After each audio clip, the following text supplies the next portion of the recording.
가지 말씀 299페이지에 있습니다. 신약성경 참고하시기를 바랍니다. 말씀을 제가 읽겠습니다. 내가 어리석은 자가 되었으나 너희가 억지로 시킨 것이니 나는 너희에게 칭찬을 받아야 마땅하도다. 내가 아무것도 아니나 지극히 크다는 사도들보다 조금도 부족하지 아니하니라. 사도의 표가 된 것은 내가 너희 가운데서 모든 참음과 표적과 기사와 능력을 행한 것이라. 내 자신이 너희에게 폐를 끼치지 아니한 일 밖에 다른 교회보다 부족하게 한 것이 무엇이 있느냐? 너희는 나의 이 공평하지 못한 것을 용서하라. 아멘. 네. 주가 보이신 생명의 길 찬양하고 말씀을 나누겠습니다. 우리 기도하는 마음으로 찬양합시다. 주가 보이신 생명의 길, 나 주님과 함께 상한 마음을 들이며 주님 앞에 나가리. 나의 의로움이 되신 주 그 이름 예수, 나의 길이 되신 이름 예수. 나의 길 오직 그가 시나니 나를 단련하신 후에 내가 정금같이 나오리라. 다시 한번만. 주가 보이신 생명의 길, 나 주님과 함께 상한 마음을 들이며 주님 앞에 나가리. 나의 의로움이 되신 주 그 이름 예수, 나의 길이 되신 이름 예수. 나의 길 오직 그가 시나니 나를 단련하신 후에 내가 정금같이 나오리. 나의 길 오직 그를 주분이 하십니다.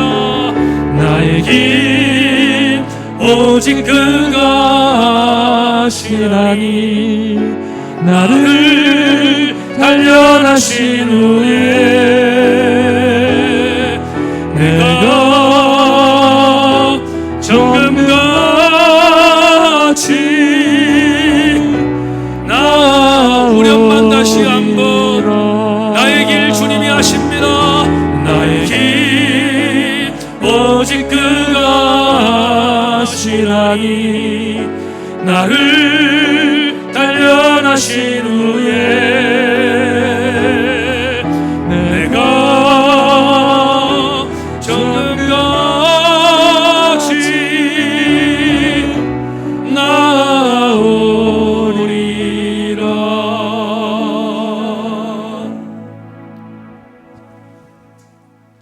우리 세인교회 지체들이 일주일의 삶의 정에서 분투하다가 주님 전에 나왔습니다.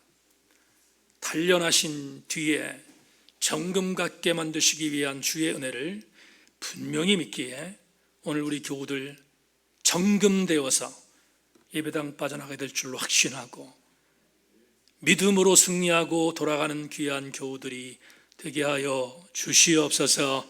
선하신 주의 은혜를 기대하며 말씀을 들을 때 뜨거워지는 우리 되기를 소망하고 예수 그리스도 이름으로 기도하옵나이다. 아멘. 한 번 더 인사합시다. 말씀에 기대를 거십시다. 인사합니다. 말씀에 기대를 거십시다. 예.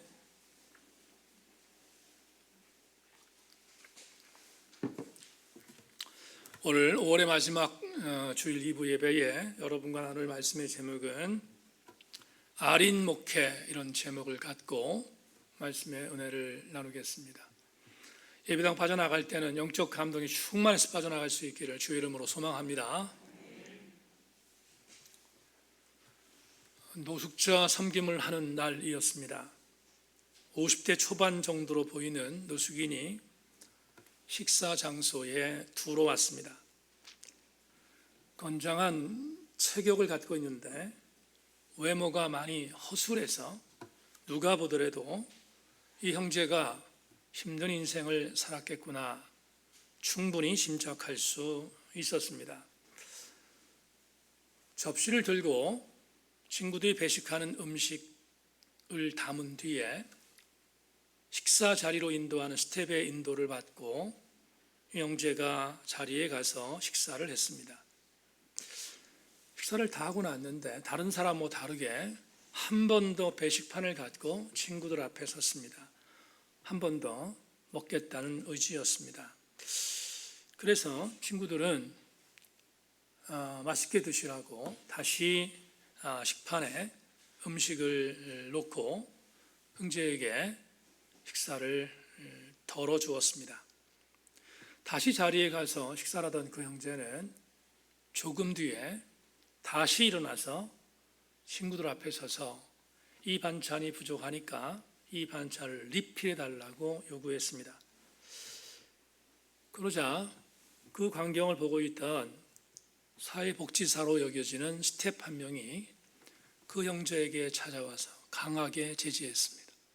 그리고 나서 그 형제에게 이렇게 말했습니다. 뒤에 있는 사람도 생각해야지 매번 이러시면 되겠느냐고 역정 아닌 역정을 내며 그 형제를 제지했습니다. 그러자 고개를 떨군 이 형제가 소득을 보지 못하고 다시 자기 자리로 돌아갔습니다. 그 형제가 돌아가는 뒷모습을 보았는데 보다가 습관적으로 이 생각이 들었습니다. 이 형제는 오늘뿐만 아니라 매번 식사 때마다 이렇게 반복적으로 식사를 할 수 있는 습관을 갖고 있구나 하는 것을 알고 있었기에 사회복지사 스텝이 그를 제지하는 것을 정서적으로는 이해했지만 유감스러웠습니다. 왜냐하면 이곳은 정상적인 가정의 식탁 공동체가 아니라 노숙인들을 위한 밥상 공동체인데 웬만하면 그냥 내버려 두지 하는 생각이 들어서 그 형제의 뒷모습을 보는 순간 오늘 설교의 제목처럼 마음이 아렸습니다. 세상에 태어난 사람들이 나는 서울역 근처에서 거리를 배회하는 노숙인으로 살 거야 라고 꿈을 꾸며 세상에 태어난 사람은 단 한 명도 없습니다. 자라서 성장하여 그가 속한 어떤 공동체에서 살다가 그 공동체 안에서 밀려났고 자본주의 체제 하에서 이모저모 밀려난 이유 때문에 공동체에서 소외되었고 잘은 모르지만 50대 초반이라면 그 형제는 가정을 갖고 있을 터인데 가정에서도조차 인정받지 못해 거리를 배회하는 노숙인이 된 것이 분명하다면 그의 인생의 뒤안길이 얼마나 쓸쓸하고 외로울지를 생각하니 다시 그 형제의 뒷모습이 아려 보였습니다. 설교를 준비하다가 형용사 아리다라는 단어를 네이버 사전으로 찾아봤더니 세 가지의 뜻이 기록되어 있습니다. 첫째, 혓끝을 찌를 듯이 알랄한 느낌이 있다. 둘째, 상처나 살갗 따위가 찌르듯이 아프다. 셋째, 마음이 몹시 고통스럽다. 제가 그 형제를 보았을 때 아리다라는 형용사에 느낀 뜻의 의미는 1번이 아니라 2번과 3번의 의미를 갖고 있습니다. 목사로 산 지 30년이라는 세월이 지났습니다. 저만 그런 게 아니라 웬만한 목회자들이 목사로 살면서 그들이 뼛속까지 체험했던 형용사 하나를 뽑으라면 아마도 거의 대동소이하게 아리다라는 형용사를 뽑을 것 같습니다. 일주 전에 헝굴부츠 칼국수를 다녀왔습니다. 그곳에서 식사를 하는데 매장에 들어가자 테이블 하나에 2명의 손님이 식사하고 있었습니다. 그 광경을 보자 갑자기 걱정이 됐습니다. 장사가 또 이렇게 안 되나? 그래서 들어간 김에 유영란 권사님과 거미십자를 불러서 간절한 마음으로 축복하고 강복하고 기도했습니다. 저희들이 식사했던 장소가 홀이었는데 안쪽 홀이었는데 안쪽 홀에서 식사를 마치고 나오다 보니 바깥 홀에 손님들이 테이블 빈 곳이 없이 채워져 있었습니다. 얼마나 고맙고 감사한지 정말 이럴 때는 하나님 앞에 너무 감사한 일이었습니다. 그런데 순간 테이블에 손님이 차 있어서 분주하게 움직이는 유영란 권사님이 보였습니다. 그리고 숨을 내쉬는 유영란 권사님을 보다가 갑자기 마음이 아려졌습니다. 조금 전에는 손님이 비어져 있어 아렸지만 지금은 손님 뒤치다거리를 하는 것 때문에 힘들어하는 권사를 보다가 마음이 아려졌습니다. 세상 사람들이 말하는 것처럼 목사들은 이런 단어를 쓰지 않지만 목사 팔자 참 쉽지 않습니다. 여러분, 성도가 말씀대로 살려고 하는데 어려운 일을 당하면 목사는 찢어지게 아립니다. 그리고 가능하면 그 성도가 당한 고난을 내가 대신 짊어졌으면 좋겠다는 마음을 갖는 것은 웬만한 정상적인 목사들의 마음일 것입니다. 그래서 그날 아린 마음을 경험했습니다. 그러나 반대의 경우도 있습니다.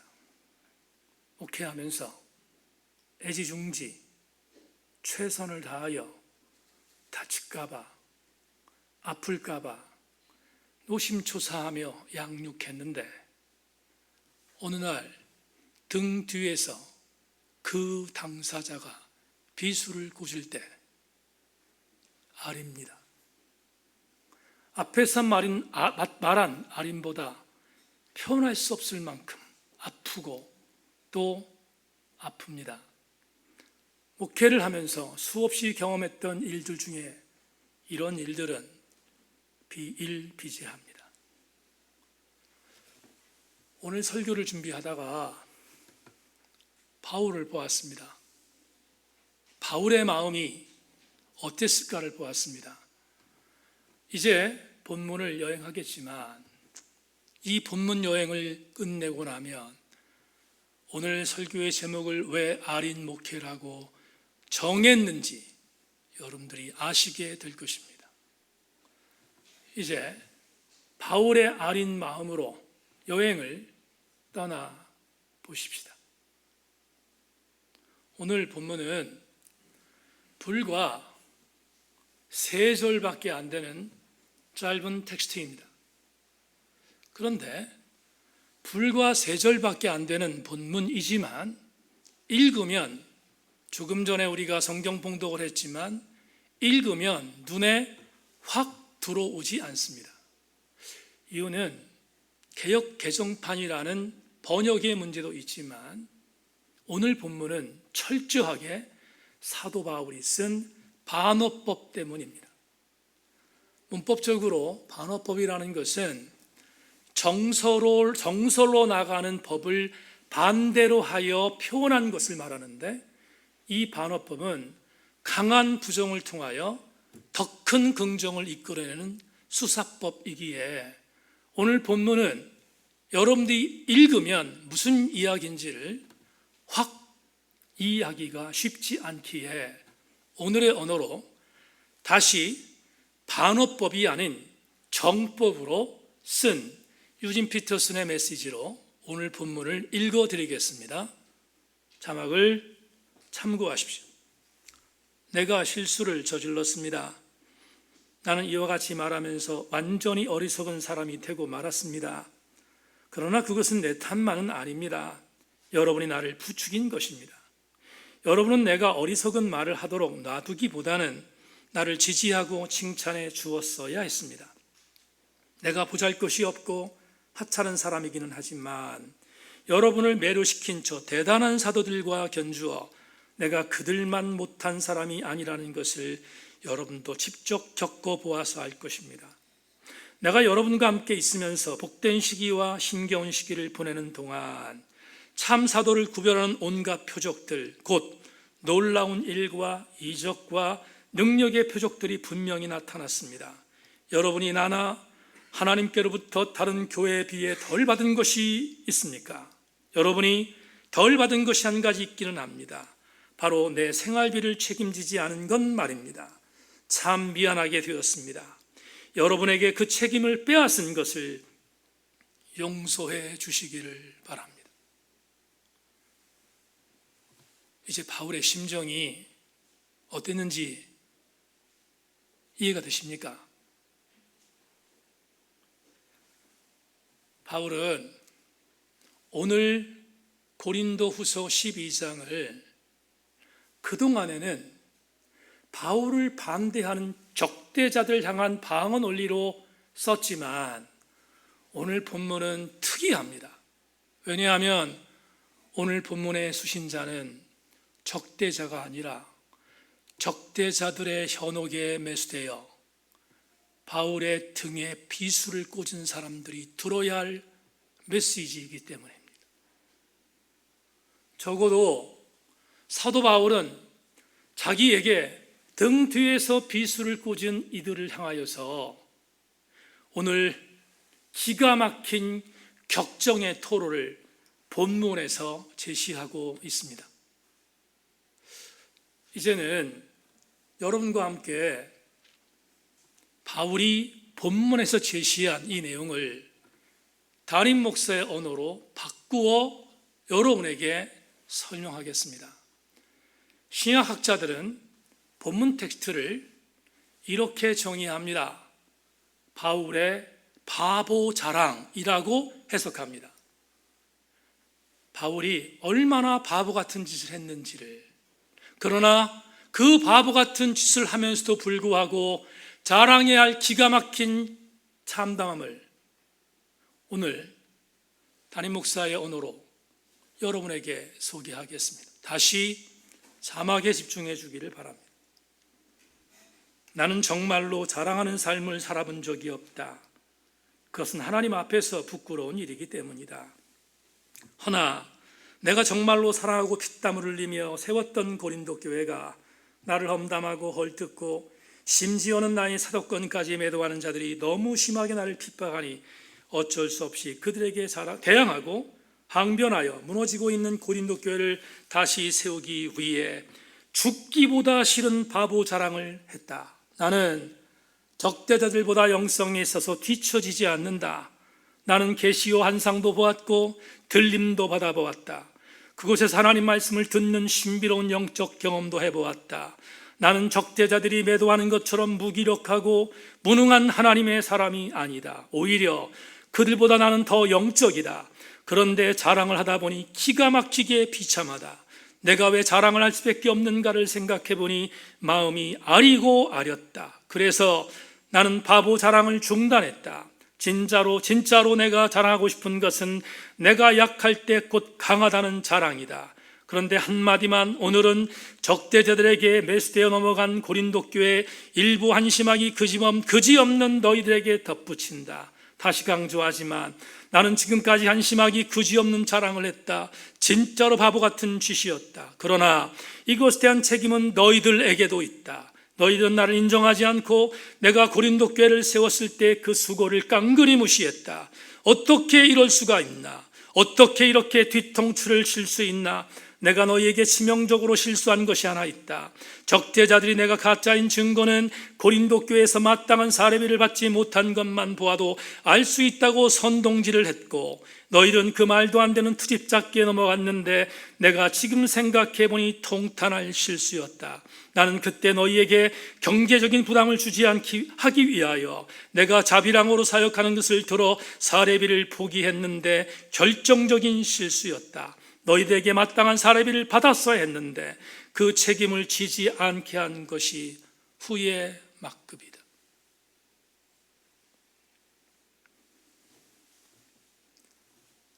고린도후서를 오늘 48번째 강의하고 있습니다. 첫 번째 강의 때 고린도 교회에 보낸 편지의 역사를 설명한 적이 있습니다.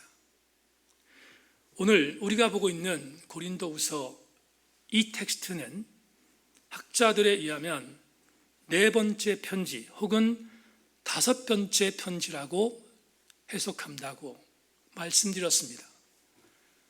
왜 네 번째와 다섯 번째로 갈라지는가? 기억나십니까? 첫 번째 설교 때 말씀드렸습니다. 고린도후서는 1장부터 13장까지 기록되어 있는데 어떤 학자는 고린도후서가 시기를 달리하여 두 파트로 나누어 편지를 썼다는 것입니다. 1장부터 9장이 첫 번째고요. 좀 시기가 지난 뒤 10장부터 13장까지를 써서 만에 하나 1장과 9장을 하나로 파트로 오면 그게 네 번째 편지가 되고 10장부터 13장이 다섯 번째 편지가 된다고 해석했습니다. 반대로 그냥 고린도후서를 하나로 통으로 보면 네 번째 편지라고 말씀드렸습니다. 이것을 전제하며 우리는 중요한 의미를 생각해 봐야 합니다. 네 번째, 다섯 번째 편지를 썼던 사도 바울이 이 편지를 쓴 뒤 각오한 게 있습니다.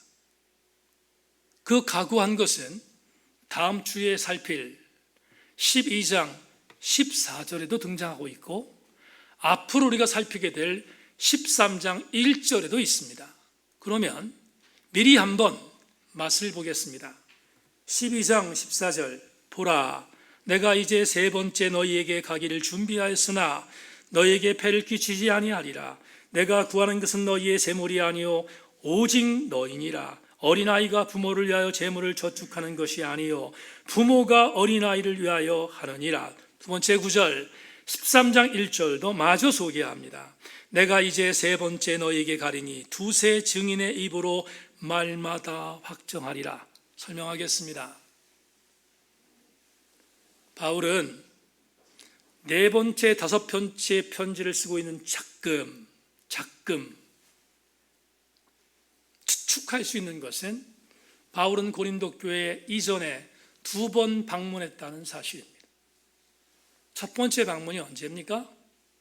말할 것도 없이 사도 바울이 데살로니가 사역을 마치고 고린도로 넘어와서 고린도란 지방에 들어가 브리스길라 아굴라 부부를 만나 고린도 교회를 세웠던 첫 번째 시기를 고린도 첫 번째 방문이라고 정의합니다.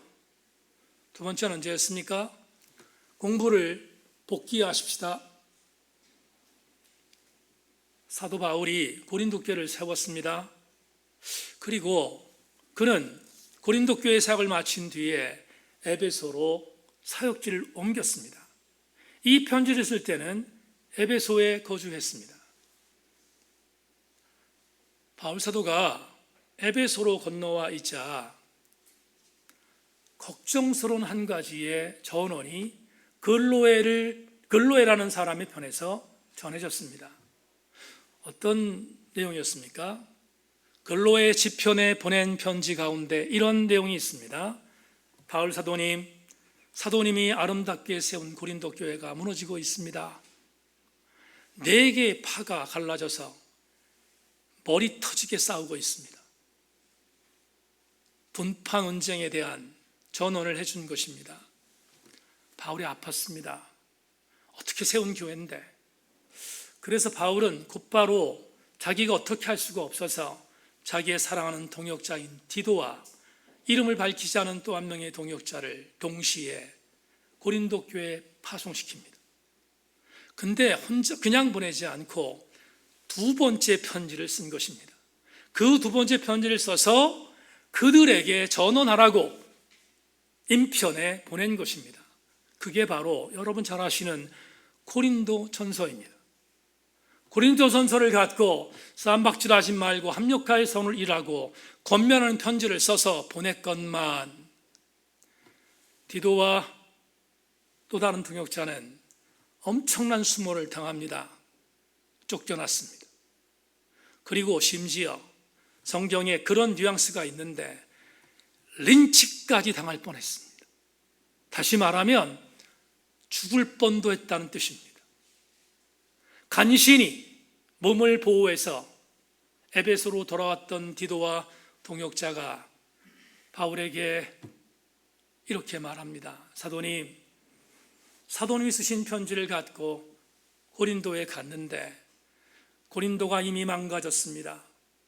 고린도는 이미 분파 논쟁에 있어서 수많은 싸움으로 무너지고 있고 또 한 가지 사도님의 사도권까지 부인하고 있습니다. 왜냐하면 고린도 교회는 적대자들이 점령했기 때문입니다. 얼마나 서글픈 이야기겠습니까? 바울이 그 이야기를 듣자마자 아팠습니다. 그리고 그는 더 이상은 안 되겠다 생각하여 본인이 직접 고린도로 가기로 마음먹고 고린도로 방문합니다. 그것이 바로 두 번째 방문입니다. 그 두 번째 방문을 통하여 사도 바울은 엄청난 수모를 당하고 옵니다. 마찬가지 쫓겨났습니다. 심지어 본인의 사도권까지 거부하는 수많은 등 뒤에서 비수를 꽂는 고린도 교회 신자들을 보면서 그는 너무 아팠습니다. 그리고 문전박대를 당한 두 번째 방문에 쫓겨난 사도 바울은 다시 에베소로 돌아와 편지를 썼습니다. 그 편지가 우리가 지금 보고 있는 고린도후서입니다. 여러분, 왜 제가 오늘 이 내용을 이렇게 소상히 설명했는가? 두 번째 방문했을 때 사도 바울이 수모를 당했던 그 상황에 대한 부분들을 해석한 조성민 교수의 글을 하나 여러분에게 읽어드리겠습니다.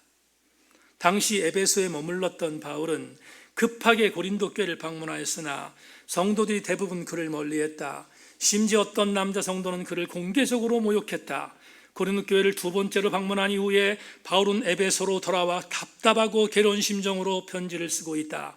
편지에 고린도 교회를 세 번째 방문했을 때 죄 지은 자를 가만히 두지 않겠다는 경고의 내용이 들어있다. 이 경고와 함께 고린도 교회 모든 성도가 스스로 자기 믿음을 검증할 것을 요구한다. 바울은 성도들이 하나님 앞에 바로 서기를 진심으로 바라고 있다. 그래서 불순종하는 자들이 회개하고 돌아서기를 기대한다. 여러분, 이 편지를 썼던 바울의 심정이 어떻겠습니까? 아리지 않았겠습니까? 아프고 아리지 않았겠습니까? 어떻게 세운 교회인데. 저는 오늘 설교를 준비하다 같은 목회자의 입장에 서서 가슴 절절함이 있었습니다. 그런데 바울은 정말 대단한 사람이었습니다. 바울이 얼마나 우리가 휘포그람모스 본받아야 할 사람인가. 오늘 본문 12절에서 정말 전율하는 감동의 한 단어를 보았습니다.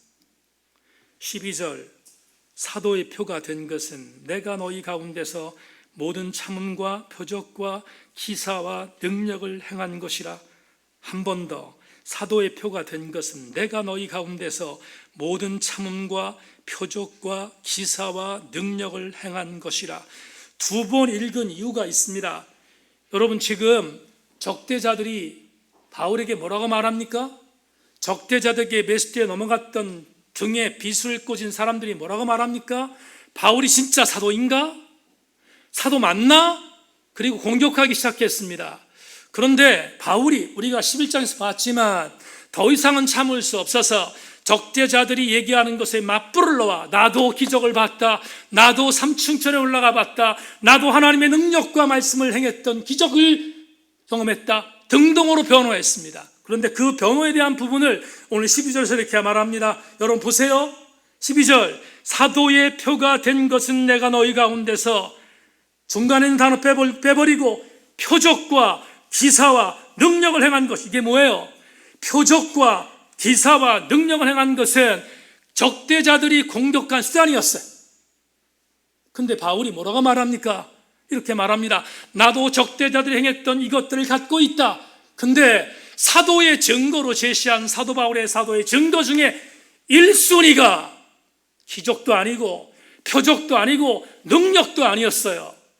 그러면 사도 바울이 내가 사도된 증거의 가장 중요한 1순위가 무엇인가를 뭐라고 말했습니까? 이렇게 말합니다. 나는 너희 고린도 교회 성도들 위하여 오래 참았다. 이렇게 말합니다.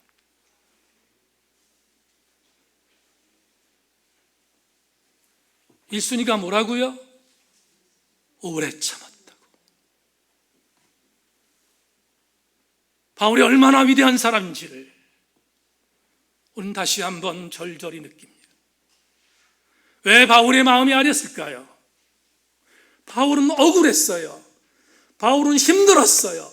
바울은 고통스러웠어요. 그리고 조성민수가 말한 것처럼 내가 세 번째 방문할 때는 절대로 나의 적대자들과 등 뒤에 빗을 꽂은 자를 용서하지 않겠다고 말은 했지만 그건 두 번째 내용이고, 더 중요한 것은 내가 오래 참고 있으니 간절히 바란다 고린도 교회 성도들아 다시 복음으로 돌아오라고 아린 마음을 표하고 있지 않습니까?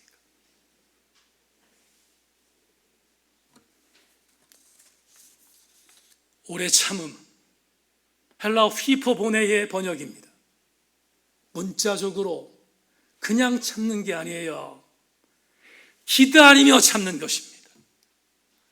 사도 바울은 고린도 교회 성도들이 복음으로 다시 돌아오기를 기다리며 인내하며 참으며 그는 고린도 교회를 사랑했습니다. 이상의 해석을 통하여 이제 오늘 3일째 주일에 주시는 바울의 심정을 설교의 레마로 받겠습니다. 자막 보겠습니다. 2부 예배 나오신 사랑하는 교우 여러분, 바울이 아린 마음을 갖고 고린도 교회를 향하여 생각했던 그의 목회의 마음은 고린도 교회 다시 바로 세우기였습니다. 이것 때문에 바울은 오래 참고 있습니다. 이것 때문에 바울은 지금 절절하게 아리며 아파하고 있습니다. 뉴욕이라는 도시는 자본주의의 괴물들이 살고 있는 본것입니다. 전 세계에 돈에 미쳐 있는 사람들이 모여 있는 도시가 뉴욕입니다. 전 세계의 돈줄을 잡고 있는 수많은 만몬주의자들이 뉴욕에서 생생히 살아 있습니다. 그 뉴욕은 종교의 무덤이라고 말합니다. 특별히 교회와 목사들은 뉴욕을 접근도 하기 싫어합니다. 그곳에 가면 무덤에 묻히는 것과 동일하기 때문에 그렇습니다. 만몬신에게 이길 수 없다는 것을 인정한 셈입니다. 그런데 지금 췌장암 투병을 하며 일선에 물러서 있지만 그 뉴욕에서 기적적으로 그 만몬주의자들을 변화시켰던 위대한 목회자가 있습니다. 팀 켈러입니다. 팀 켈러는 진보주의 목사가 아닙니다. 철저한 보수주의자 목사입니다. 그런데 진보적인 괴물들이 몰려있는 뉴욕에서, 교회와 목사의 무덤이라는 뉴욕에서 어떻게 300여 교회를 만들고 뉴욕을 복음으로 변화시켰을까? 팀 켈러가 도대체 어쩐 존재였길래 이 엄청난 기적을 일으킨 장본이 되었을까? 그가 썼던 수많은 책들을 읽었습니다. 읽지 않은 책이 거의 없습니다. 얼마 전 췌장암 발병 이후 투병 중에 쓴 부활을 입다라는 책을 몇 주 전에 읽었습니다. 그 책을 읽다가 그렇구나, 바로 이것이었어. 팀 켈러가 이길 수 있었던 이유는 바로 이것이었어 라는 글들을 그 책에서 수없이 발견했습니다. 한 대목을 여러분에게 소개합니다. 자유주의 기독교와 원래 역사적 기독교의 극명한 차이에 대하여 리처드 니버가 한 말이 유명하다. 여러분 주목해서 들으십시오.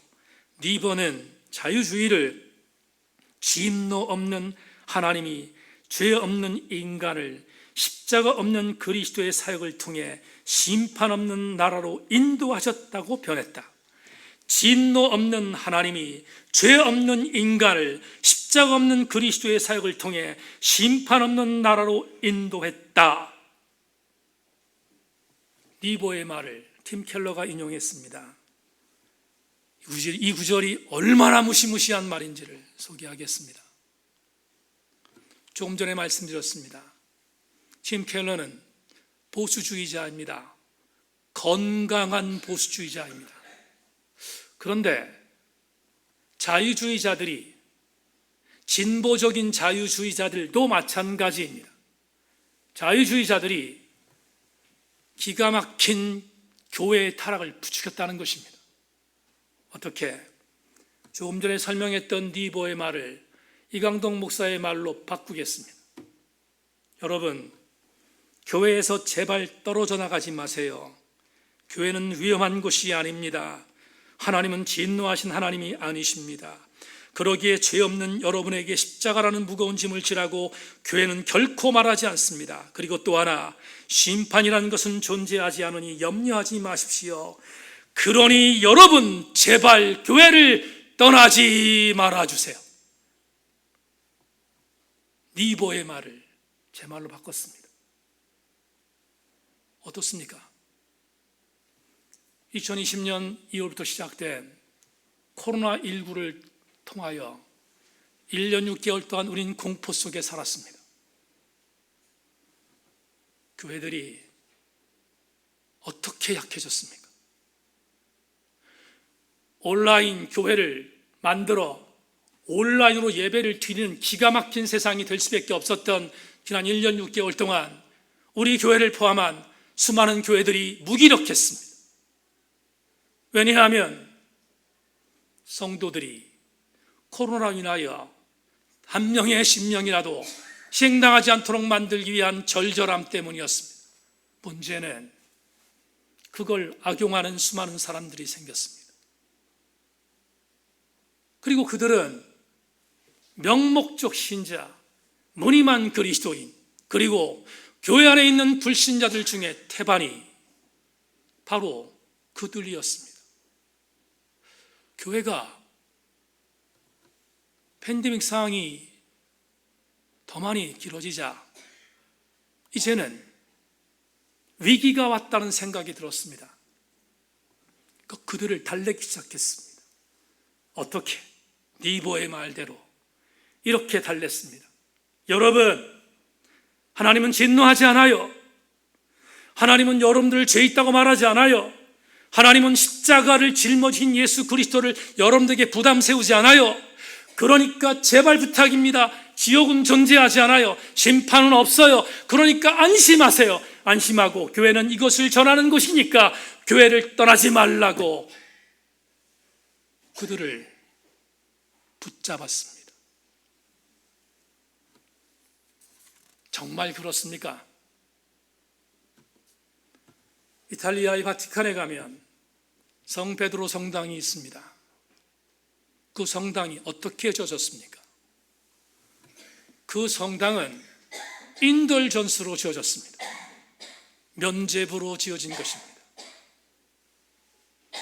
중세 캐톨릭의 상황은 그들은 라틴어로 된 성경을 보았고 라틴어로 미사를 진례했습니다. 라틴 말을 모르면 그들은 아무것도 모르는 것입니다.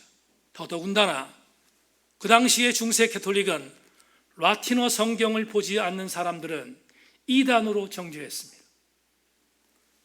설상가상으로 중세의 수많은 민중들은 글을 몰랐습니다. 그러니 중세의 타락한 사제들이 만드는 것이 법이었습니다. 성 베드로 성당을 건축해야 되는데 돈이 없습니다. 그래서 그들은 이렇게 모의했습니다. 지옥에 있는 형제와 자매가 연옥으로 가고 연옥에 있는 형제와 자매가 천국으로 가는 방법이 있다. 인돌전스를 사면 된다. 헌금을 객출했습니다. 그리고 세워진 성당이 의리의리한 성 베드로 성당입니다. 성도 여러분,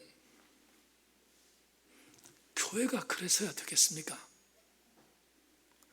목사가 그래서야 되겠습니까?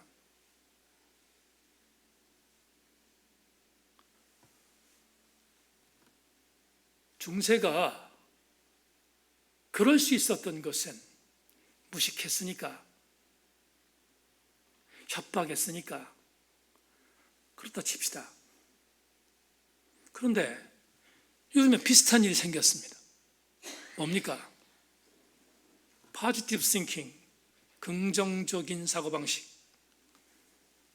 원인자가 누굽니까? 미국의 크리스탈 처치의 담임 목사였던 로버트 슐러였습니다. 로버트 슐러는 이렇게 가르쳤습니다. 패배한 목사들의 공통점이 있다. 목회에 실패한 목사들의 공통점이 있다. 강단에서 십자가를 강요한다. 적어도 목사가 목회에 성공하려면 이 강단에서 절대로 십자가를 설교해서는 안 된다. 로버트 슐러의 유명한 어록입니다. 그 뒤를 따랐던 조엘 오스틴은 이렇게 말합니다. 십자가는 부담이 된다. 십자가에 달리신 예수 그리스도를 말하는 건 시대적으로 맞지 않아. 여러분, 레이드 우크라고 하는 교회가 수많은 사람이 몰려왔습니다. 조엘 오스틴이 섬기는 교회입니다. 그들이 온 이유는 조엘 오스틴이 말하는 긍정의 힘을 갖고 조금 더 부정적인 예수 그리스도의 십자가를 증거하지 않는 것이 편안해서 몰려들었습니다. 저는 이렇게 정의합니다. 로버트 슐러, 조엘 오스틴, 미국 교회를 망친 것뿐만 아니라 한국 교회도 망쳤습니다. 교회가 왜 존재해야 되는가? 교회가 존재하는 이유는 교회를 통하여 선포되는 예수 그리스도가 생명인 것을 믿고 그 생명이신 예수 그리스도 때문에 바른 신앙을 갖고 끝까지 승리하도록 만들기 위하여 교회가 존재하는 것입니다. 우리 새인교회가 왜 존재합니까? 우리 새인교회가 존재하는 가장 강력한 이유는 주님이 이 땅에 다시 오시기 전까지 예수 그리스도의 복음의 능력에 붙들려 좌우로나 우로나 치우치지 아니하고 하나님 나라를 그리며 그날 하나님과 함께 만나는 그 엄청난 감격을 상실하지 않도록 만들기 위하여 교회는 존재하는 것입니다. 그러려면 교회는 예수 그리스도의 십자가가 살아 움직여야 되지 않겠습니까?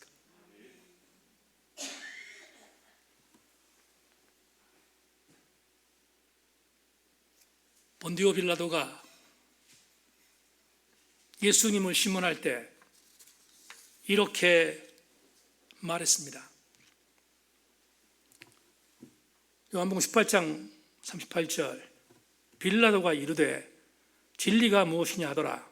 이 말을 하고 다시 유대인들에게 나가서 이르되 나는 그에게서 아무 죄도 찾지 못하노라. 빌라도가 예수께 물었던 게 뭡니까? 진리가 무엇이냐를 물었습니다.